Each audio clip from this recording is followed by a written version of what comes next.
নির্যাতন লিবিয়ান চালানো হয়েছে।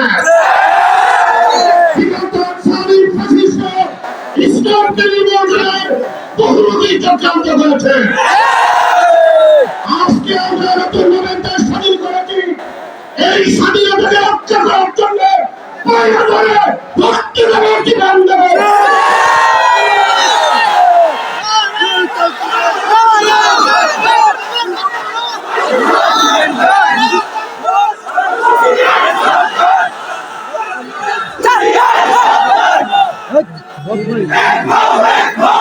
সংগ্রামী জনতা, সংগ্রামী জনতা, সর্বস্তরের তৌহিদি জনতা, ওলামা ইকরাম, রাজনৈতিক নেতৃবৃন্দ, সকলের কাছে আমাদের দাবি, 16 বছর নির্যাতন আপনারা সবাই মুসলমান বলবেন।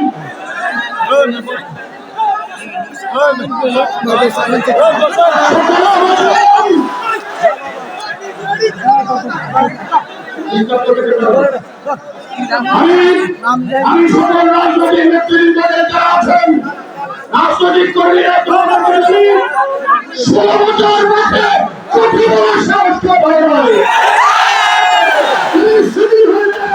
রক্ত দিয়েছি, জীবন দিয়েছি, শহীদ হয়েছি, কোন দাওয়াতকে সময় থাকতে না।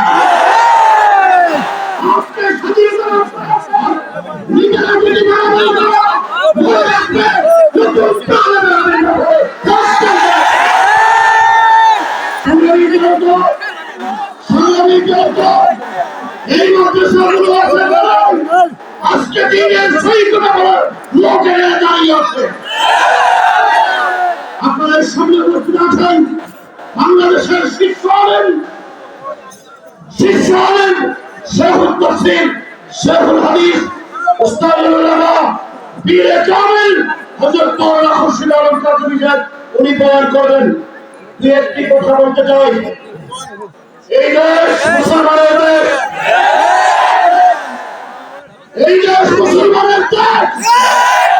কোন জালেম মুসলমানদের নেতৃত্ব দিতে পারে না।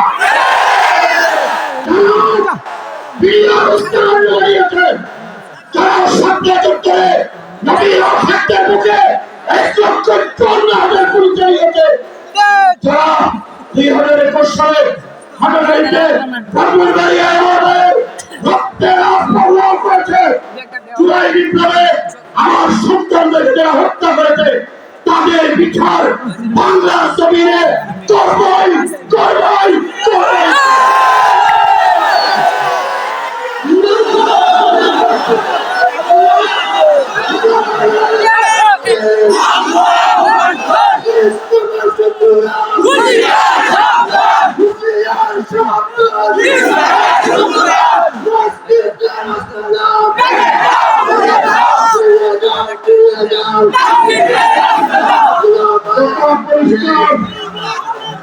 কথা পরিষ্কার, যারা আমার ভাইদের গণহত্যা চালিয়েছে তাদেরকে ফাঁসির কাস্টে ঝুলাইতে হবে।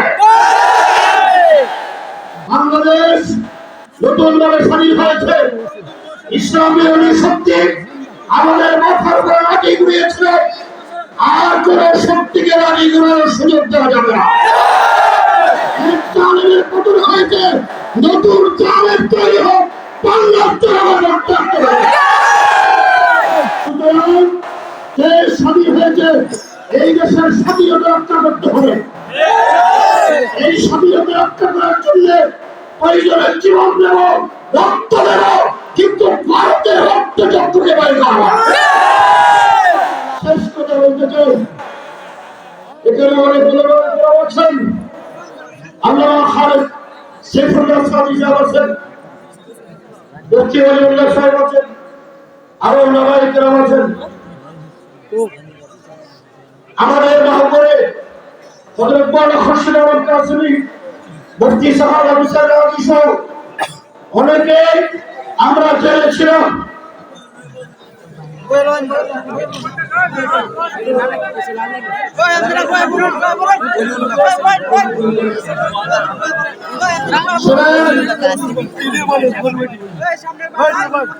আমরা চলেছিলাম একসাথে বিমানের নির্যাতন ভোগ করেছি 1.5 মাস 1 মাস আমাকে 51 দিন বিমানের নির্যাতন করা হয়েছে।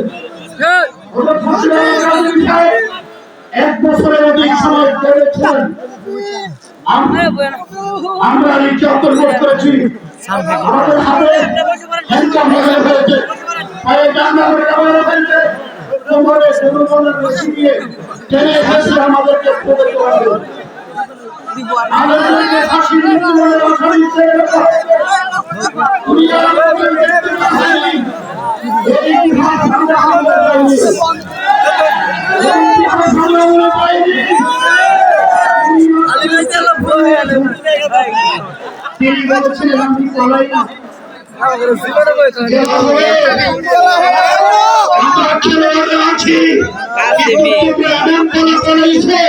তোমাদের নেত্রী পরনের কাপড় ছাড়া কেউ যদিও যেতে পারে না। তিনি তার বাবাকে জাতির বাবা বানানো করেছেন। মুসলিম জাতির বাবার নাম কি? মুসলিম জাতির বাবা ইব্রাহিম আমাদের বানানো। মুসলিম জাতির বাবা ইব্রাহিমকে তিনি বলেন তার বাবাকে জাতির বাবা। আল্লাহর ইচ্ছা হলো তিনি জাতির বাবা হবেন না, ওটার বাবা হবেন।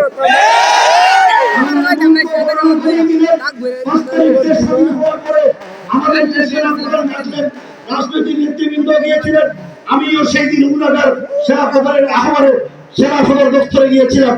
আসার মধ্যে আমরা যখন বঙ্গভবনে যাই দেখি জাতির বাবার যে মূর্তি, যে ভাস্কর্য তিনি স্থাপন করেছেন, এই ভাস্কর্যের উপরে এক ছোট বাচ্চা মাথার উপর দাঁড়িয়ে, জাতির বাবার মাথার উপর দাঁড়িয়ে টপ টপ পেশা এক বিশাল জুতার মালা এনে জাতির বাবার গলায় ধরে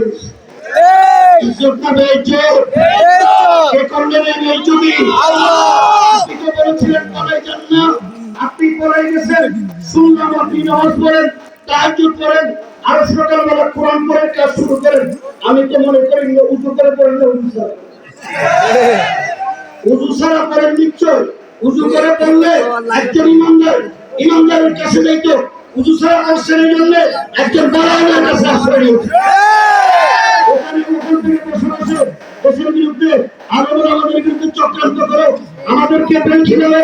পরিষ্কার ভাষায় বলতে চাই, ব্রিটিশদেরকে আমরা দাঁড়িয়েছি, পাকিস্তান আমরা স্বাধীন করেছি। বৃহত্তর করতে ওলামায়ে কেরাম যদি সমর্থন না করতে পারি, বাংলাদেশ স্বাধীন হতো। আনন্দের অত্যাচারের কারণে তোমার বাবার পতন হয়েছে। তুমি 96-তে আনন্দের অত্যাচার কেমন করেছে? এখানে অনেক আকাবিরিন আছে, আপনাদের এলাকার সূর্য সন্তান হযরত মাওলানা খান রহমাতুল্লাহ আলাইহি, ওনার মতো বুজুর্গদেরকে জেলে পুরে 71 স্বাধীনতা যুদ্ধের পর 7,000 আলেমদেরকে জেলে নিক্ষেপ করা হয়েছে। 4 বছরের মাথায় ওনার বাবার পতন হয়েছে। 1990 সালে ক্ষমতা আসলেন শেখ হাদিস আল্লামা আজিজুল হক, মুফতি ফজলুল্লাহ কামিনী সহ উলামায়ে কেরামদেরকে জেলে দিলেন। 2001 সালে তিনিও দায়ী হয়ে গেছেন। 2021 সালে বিনা কারণে এই বুজুর্গ আল্লাহর বলিলেন, এই বেগুনা আমার সঙ্গে বাচ্চার মতো যাদের চেহারা, এদেরকে ধরে ধরে ছেড়ে দিলেন। আল্লাহর কসম করে বলি, মানে আবাদি বলিলেন প্রকট আজম হতে হয়, আল্লাহর যুদ্ধ আপনার বিরুদ্ধে লেগে গেছে। এমন যুদ্ধ লাগছে, আপনি ভীষণ সত্যবান ঘোষণা করেছিলেন। আরো 17 বছর দাঁড়িয়ে আগেই আপনি বাংলাদেশের ন্যায় হয়ে গেছেন। আমি যারা এই দল করছে তাদেরকে বলি, এখানে থাকলে তোমাদেরকে বলি, তোমাদের লজ্জা থাকা উচিত। সেই নেত্রীর পিছনে তোমরা ঘুরে এদেশ থেকে ইসলাম নির্মূল করার চক্রান্ত করেছ, আলেমদেরকে হত্যা করেছ, নবীর আশিকদের উপরে গুলি চালিয়েছ। সেই নেত্রী তোমাদেরকে এখানে একা ফেলে পালাই চলে গেছে। আর কত লজ্জা দিবে আমাদেরকে? সুতরাং স্পষ্ট ভাষায় বলতে চাই, এই দেশের বিরুদ্ধে দিল্লিতে বসে বসে, হিন্দুস্তানে বসে বসে ষড়যন্ত্র করবেন, আমরা কিন্তু মুখে আন্দোলন দেব না। প্রয়োজনে হিন্দুস্তানের বিরুদ্ধে লড়াই করবো। পাকিস্তানিদেরকে আমরা হারিয়েছি, মুসলমান যদি ঢাকা সঞ্চয় হিন্দুস্তানের বিরুদ্ধে লড়াই করতে যুদ্ধ করতে কারা কারা করতে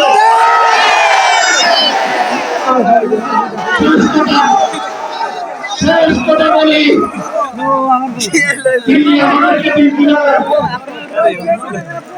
আল্লামা ইকবাল করেছেন এর আগে বলে 800 বছর কিন্তু আমরা শাসন করেছি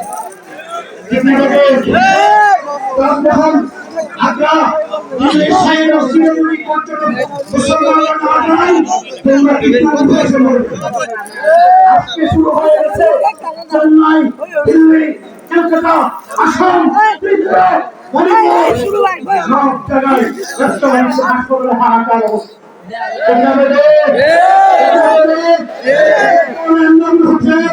এই পুরা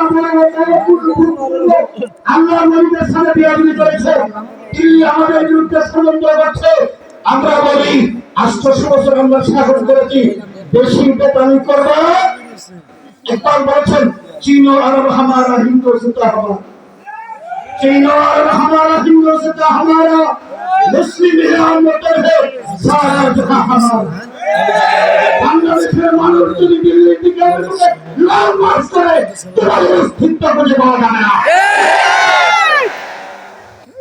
শেষ